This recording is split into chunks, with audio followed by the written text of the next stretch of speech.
Hi friends! Today we will be comparing 5 different air dry clays. I will show you their characteristics and then I will sculpt some Jellycat inspired figurines with them. As its name suggests, air dry clay is a type of clay that hardens when exposed to air. They are very soft and moldable, which makes it popular with both beginners and professional clay artists. Amos is a super soft air dry clay from South Korea. It comes in a huge variety of colors. I first heard about it from this clay artist called Clay Attraction. Her work is absolutely incredible, and her sculptures always look so flawless with Amos clay. Das is one of those brands that I think most people who are familiar with air dry clay would have heard of. There seems to be a lot of mixed feelings for Das. Some people either love it or hate it. It's an Italian brand and you can find it easily online or in some local art stores. Marie's air dry clay is less well known internationally and I can't even find it on Amazon. It's a Chinese brand and it's advertised as having a smooth, even texture and is easily malleable. LaDoll Premix is a Japanese brand and is a popular choice amongst doll makers. It's a mix of LaDoll stone clay and Premier clay and is said to have the best of both qualities. Last but not least, LaDoll Premier is well known for being able to handle fine detail work and is lighter compared to LaDoll Premix.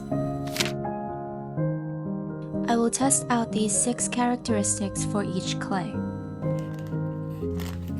I've seen Amos clay in a lot of stationery stores and this is my first time trying it. I always had the impression that this is a clay for kids. It's very easy to roll, but it can get a bit sticky. Right out of the package, it's extremely soft, smooth, and very light. It reminds me of marshmallows. Smoothing was a little bit challenging as the clay is so soft it's easy to malform while smoothing.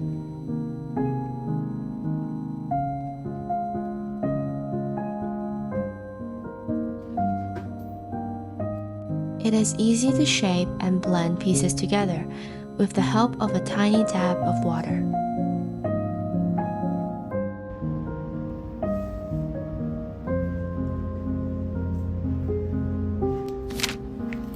LaDoll Premix feels much firmer compared to Amos.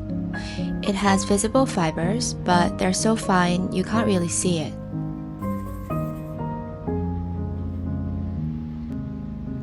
I wonder if my clay was a bit too dry because it's very pliable and easy to manipulate, but it is prone to forming these little cracks, which can be smoothed out quickly.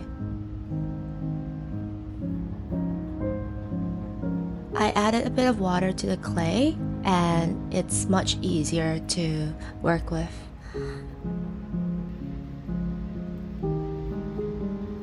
It feels very satisfying to smooth out this clay. LaDoll Premix is easy to manipulate into the shape that I want.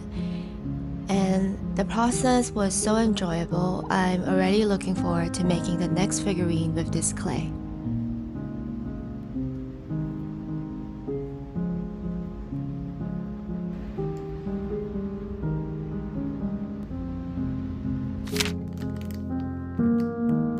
LaDoll Premier is slightly softer and finer than Premix, which makes it ideal for more detailed work like fingers and hair. It's quite light compared to Premix and is very smooth.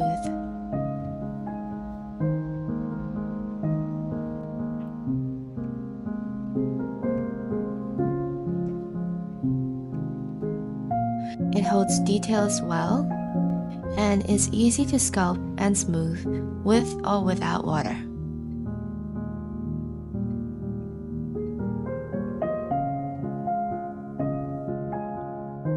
One thing you might have noticed is that LaDoll clays don't leave much of a mess on your fingers or workspace even when using water, which makes it all the more enjoyable to work with.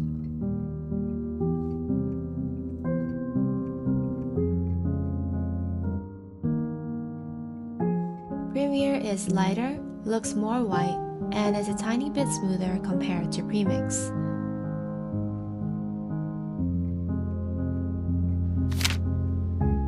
Marie's is noticeably more gritty and dense compared to the previous 3 clays.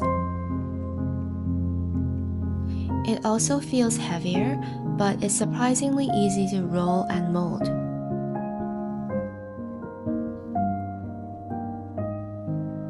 I would say it feels similar to Das in terms of firmness, but is less gritty and easier to stick pieces together.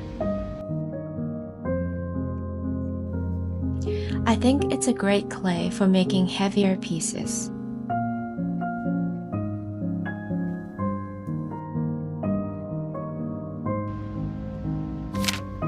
Last but not least, let's test out Das. I left this to the last because I knew it would be the messiest. Das feels a bit dry and crumbly right out of the package. It is noticeably more gritty and will require more sanding work after it dries. When working with Das, you must prepare some water to wet your fingers and knead into the clay, but be careful not to add too much as it may be prone to cracking when it dries. It's quite decent for holding details as well.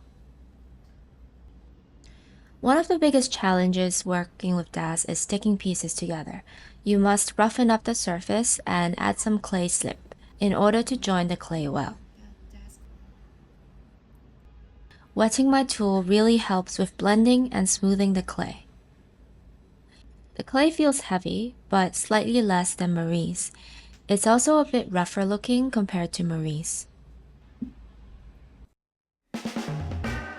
Many of the scenes in this video were filmed using the Moth Snap Invisible Tripod, who is the sponsor of this video. As a clay artist running a handmade business, one of the biggest challenges is creating content while still having time to actually make art. You're deep in the creative zone with your hands full of clay, and somehow you're also expected to shoot your process in an aesthetic way. I'm sure a lot of you know what I mean. That's why I've been using the Moth tripod stand, and it's honestly helped to simplify my filming process. It attaches magnetically to the back of my phone, and I can fold it flat when I'm not using it. I can also attach it like this for overhead shots. Moth has 3 modes: floating, vlogging, and stand, and shifts easily between landscape and portrait. I can also use it as a handle. I use floating mode to shoot close-ups and showcase angle for those top-down shots you've been seeing.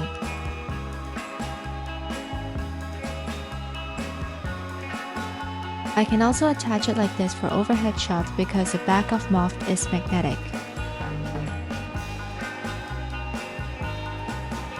When referencing images or watching tutorials, stand mode holds my phone at the perfect angle. When I'm on the move, I can also use it in the vlogging mode to stabilize my handheld B-rolls. It's lightweight enough to take anywhere, and I can just pop it in my handbag. Thanks again to Moth for supporting this video. You can get your invisible tripod with the link in my video description below. Don't forget to use the discount code.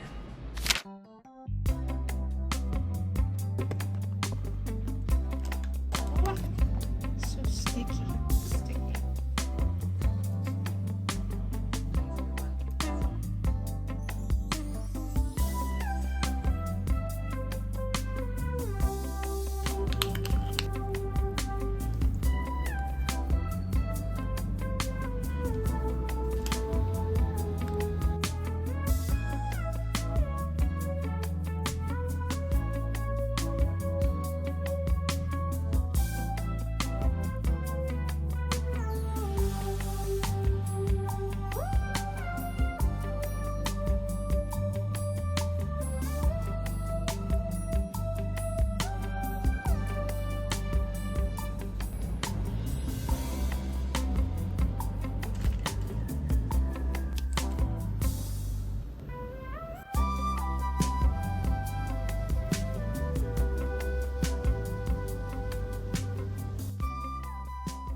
I noticed some cracks here, so I'm going to try to fix it with a wet brush.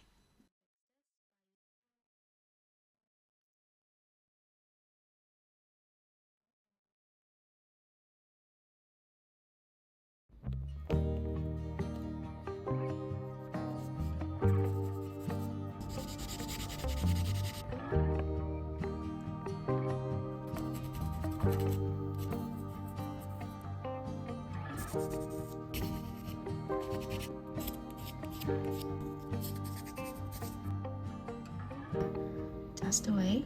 I dry one first.